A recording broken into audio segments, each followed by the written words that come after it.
కానీ గురుగారు ఇప్పుడు మాలలో ఉన్నప్పుడు బహిష్టు స్త్రీలు కానీ ఎవరైనా ఎదురైతే ఏం చేయాలి? ఇది మరి వింత ప్రశ్న కదా ఇది. వాళ్ళైనా బోర్డేసుకొని తిరుగుతారా? మనల్ని చూడగానే పక్కకి వెళ్ళిపోతారండి. అలాంటివన్నీ అడగకండి. తప్పిదాలు కూడా పెట్టకండి. ప్రశ్నలో కూడా తప్పిదాలు రాకూడదు. అలాంటిది ఏమి ఉండదు. మనం ఏమన్నా తెలియకుండా జరిగిన పొరపాట్లు అవన్నీ ఎలాగో మనం ఇంట్లోకి వెళ్ళగానే సన్నిధానంకి వెళ్ళక మళ్ళీ స్నానం చేసేస్తాం కాబట్టి ఒక స్నానంతో ఒక ఉద్యోగం చేసేటప్పుడు అతను వెళ్తూ ఉండగా ఒక శవయాత్ర వెళ్ళింది. కార్పొరేట్లో పనిచేసేవాడు ఇంకో 10 నిమిషాల పంచింగ్ అవుతూ ఉంటుంది. ఎలా ఉండాలి? అలాంటప్పుడు వెళ్తాడు. దారిలో మనం బయటికి వెళ్ళిపోయామా, ఆ యొక్క గమ్యం చేరుకొని వచ్చిన తర్వాత వచ్చి స్నానం చేసి కార్యక్రమాలు చేయనప్పటి వరకు ఆ ఒక కొన్ని గంటలు మంచినీళ్ళు తాకండి, భోజనం చేయకుండా అయిపోతుంది కదా. కాబట్టి దోషం లేదు. దారిలో కనబడేదానికి మన దోషం లేదు. అది వచ్చి విధాతి యొక్క లిఖితం. మీ కంట్లో అది పడాలంటే స్వామివారి సంకల్పమే కదా, అది మీ చేతులు కాదు కదా. శరణమయ్యప్ప. గురుస్వామి గారు కన్యస్వాములు బాగా తినాలి అని చెప్పి వడ్డించేటప్పుడు కన్యస్వామి తిను అని చెప్పి ఫోర్స్ చేస్తారు. ఇది కరెక్టా? ఇది ఎంతవరకు కరెక్ట్ అండి? వాడు ఎక్సెల్ పొట్ట ఉందనుకుందాం. మామూలుగా కన్యస్వామి ఉంటే కూడా అది ఎక్సెలే ఉంటుంది, కానీ అది 4XL కాదు. వాడు ఎంత తింటాడో అంతే తింటాడు. వడ్డిచ్చేవాడి సొమ్ము కాదు కదా అది. ఆ పూజ చేసే దాత ఎక్కడో ఉంటాడు.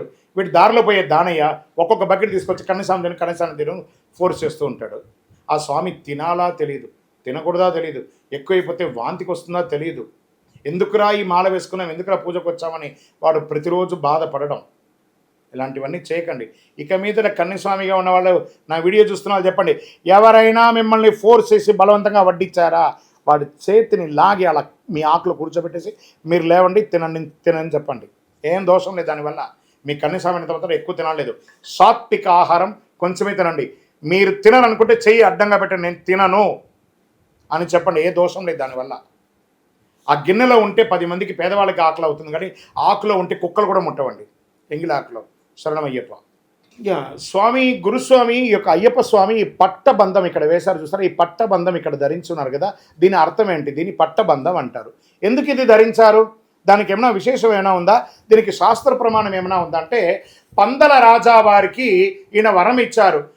స్వామి యొక్క తన ఆభరణాలన్నీ ఇచ్చేసి ప్రతి సంవత్సరం మకర సంక్రాంతి రోజు నన్ను రాజుగా దర్శించుకోండి, నా ఆభరణాలన్నీ ఇస్తున్నానని చెప్పి ఇస్తే పందల రాజా వారు స్వయంగా తన నెత్తి మీద పెట్టుకొని 18వ బడి ఎక్కి స్వామివారి దగ్గరికి వెళ్ళగానే, మనం ఇక్కడ అందరం ఉన్నాం కదా, మన తండ్రి గారు వచ్చారంటే మనం కాళ్ళ మీద కాలు వేసుకొని కూర్చొని ఉంటామా? ఏం చేస్తాము? వెంటనే లేచి వారికి ఒక చారు ఇస్తాం కదా. అలాగే తనను పెంచినటువంటి రాజశేఖర వర్మ వచ్చారు కాబట్టి వారిని చూడగానే వారు లేస్తారు. అప్పుడే ఆ రాజుకి అంగవస్త్రం ఉంటుంది కదా, పట్టు అంగవస్త్రం తీసి కాళ్ళ కట్టేశారు. స్వామి, నువ్వు లోకరక్షకుడు, నువ్వు నాకు పుత్రుడిగా ఉండొచ్చు, నువ్వు లోకరక్షకుడివి, ఈ లోకాన్ని రక్షించాలి కాబట్టి నువ్వు ఎప్పుడు పడితే అప్పుడు వచ్చి నువ్వు లేచి నిలబడకూడదని చెప్పి తన కాళ్ళకున్న మెడ మీద ఉన్నటువంటి బంధాన్ని స్వామి కాళ్ళకు కట్టేస్తారు. అప్పటి నుండి ఇప్పటి వరకు పందల రాజావారు సైడ్ నుంచి వచ్చి మొక్కుతారు, కానీ ఎదురుగుండా వచ్చి మొక్కరు.